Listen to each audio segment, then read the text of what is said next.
Hello friends, the movie man show में आप सबका स्वागत है। आज हम बात करेंगे जॉन विक चैप्टर 2 के बारे में। जॉन विक की पहली पार्ट में हमने देखा था कि कैसे जॉन अपने वाइफ के आखिरी तोहफे डेजी का बदला लोसेफ से ले लेता है और लोसेफ के पिता वीगो को भी मार देता है क्योंकि वीगो ने जॉन के दोस्त मार्कस को मारा था। अब यहाँ से जॉन विक चैप्टर 2 शुरू होती है। अब जॉन ने अपने डॉग और अपने दोस्त का बदला लोसेफ और उसके पिता वीगो से तो ले लिया था, पर उसकी चोरी हो चुकी कार अब भी उसे नहीं मिली थी जो वीगो के भाई अब्राम टेरासोव के कब्जे में थी। जिसका पता चलते ही जॉन अब्राम के सेफ हाउस पहुंच जाता है और वहां मौजूद अपनी मस्टैंग कार को लेकर निकल ही रहा होता है कि वहां मौजूद अब्राम के कॉन्ट्रैक्ट किलर्स उस पर हमला कर देते हैं, जिससे उसकी कार बुरी तरह डैमेज हो जाती है। पर तब भी जॉन नहीं रुकता और उन सारे किलर्स को एक एक कर मार गिराता है और फिर खुद अब्राम के पास पहुंचकर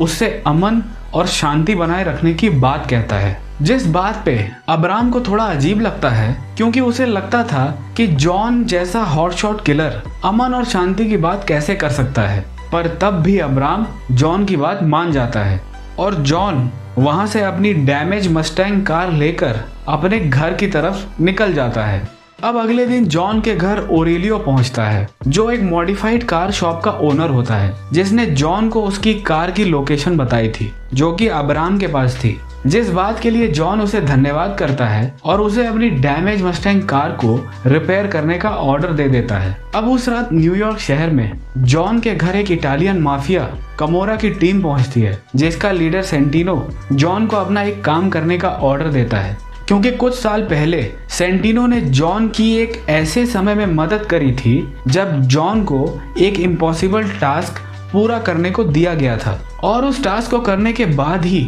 जॉन कॉन्ट्रैक्ट किलिंग के काम से रिटायरमेंट लेकर हेलन से शादी कर पाया था, जिसका सबूत एक मार्कर था जिसमें जॉन का फिंगरप्रिंट था और इस मार्कर के अनुसार किए गए प्रॉमिस को जॉन को निभाना था। पर सेंटिनो के पास उस मार्कर के होने के बाद भी जॉन उसका काम करने से मना कर देता है क्योंकि जॉन अब रिटायरमेंट ले चुका था और कॉन्ट्रैक्ट किलिंग का काम पूरी तरह छोड़ चुका था। जॉन के मना करने पे सेंटिनो काफी गुस्से से उसके घर से बाहर निकल जाता है और बाहर जाते ही जॉन के पूरे घर को बॉम्ब से डिस्ट्रॉय कर देता है। जॉन अपने घर को बुरी तरह डिस्ट्रॉय होते देख बहुत गुस्सा होता है और वो तुरंत अपने डॉग के साथ कॉन्टिनेंटल होटल के मालिक विंस्टन से मिलने पहुंचता है, जहां विंस्टन जॉन को खुद पर कंट्रोल रखने को कहता है और बताता है कि हमारे अंडरवर्ल्ड की दुनिया में 2 रूल को फॉलो करना बहुत जरूरी है। पहला कि कॉन्टिनेंटल होटल में कोई भी किसी को भी नहीं मार सकता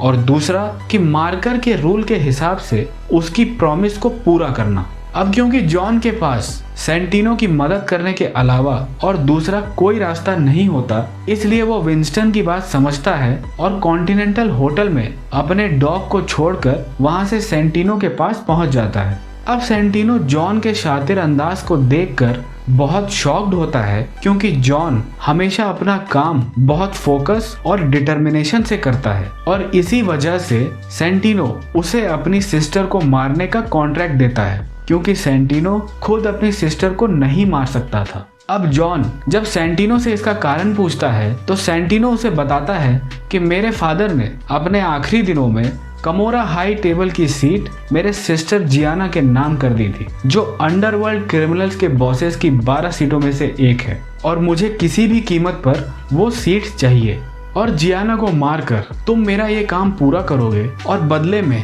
इस कॉन्ट्रैक्ट किलिंग के काम से आजाद हो सकोगे। और सेंटिनो जॉन को जियाना की लोकेशन बता देता है जो कि रोम के एक फंक्शन को अटेंड करने वाली होती है। जॉन सेंटिनो के इस काम को करने के लिए रेडी हो जाता है और वो इटली के कॉन्टिनेंटल होटल पहुंच जाता है और यहाँ के नियम भी ठीक वैसे ही होते हैं जैसे बाकी सभी कॉन्टिनेंटल होटल्स के हैं। अब जॉन होटल के अंडरग्राउंड सर्विसेज का यूज करता है, जहां से John bullet proof jacket, weapons और नए कपड़े लेकर उस लोकेशन पे पहुंच जाता है जहां जियाना का फंक्शन शुरू होने जा रहा था। अब जियाना जैसे उस फंक्शन के ड्रेसिंग रूम में पहुंचती है, उसे अपने पीछे खड़ा जॉन दिखाई देता है, जिसे देख जियाना समझ जाती है कि जॉन यहाँ उसे मारने आया है। पर मरने के पहले जियाना जॉन से उसके यहाँ आने की वजह पूछती है तो उसे पता चलता है कि उसी के भाई सेंटिनो ने ही उसे मारने की साजिश रची है और उसी के कहने पर ही जॉन उसे यहाँ मारने आया है। अब जियाना जॉन के हाथों मारे जाने के पहले ही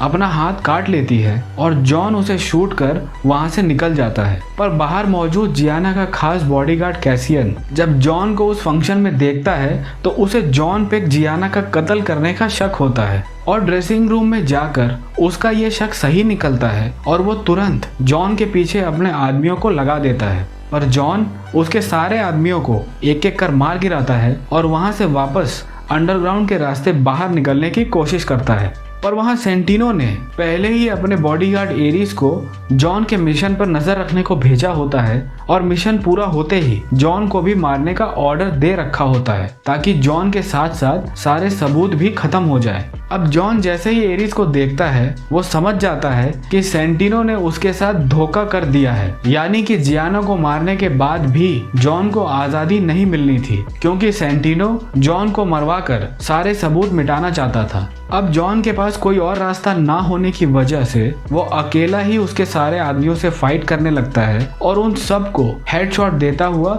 वहां से बच निकलता है। पर बाहर निकलते ही जियाना का बॉडीगार्ड कैसियन जॉन को देख लेता है और उससे फाइट करता हुआ कॉन्टिनेंटल होटल के रिसेप्शन तक पहुंच जाता है और वहां मौजूद उस होटल का मालिक दोनों को शांत होने को कहता है ताकि वो दोनों होटल प्रोमाइसेस में किसी को मारने का एक सख्त रूल ना तोड़ दें। अब क्योंकि जॉन और कैसियन एक दूसरे को बहुत पहले से जानते थे इसलिए वो एक साथ होटल के बार में ड्रिंक लेते हैं, जहां कैसियन को जॉन से पता चलता है कि जियाना को मारने का प्लान उसी के भाई सेंटिनो का था जिसे पूरा करने के लिए उसने जॉन को भेजा था। कैसियन तब भी जॉन से काफी गुस्सा रहता है और जल्द ही उसे मारकर अपनी बॉस जियाना का बदला लेने की धमकी दे देता है और जॉन के ड्रिंक के पैसे देकर अपने बीच कुछ उसूलों की बात कहकर वहां से निकल जाता है। अब जॉन कॉन्टिनेंटल होटल से चेकआउट करके न्यूयॉर्क पहुंचने की तैयारी करता है। तभी सेंटिनो अपनी बहन का बदला लेने की आड़ में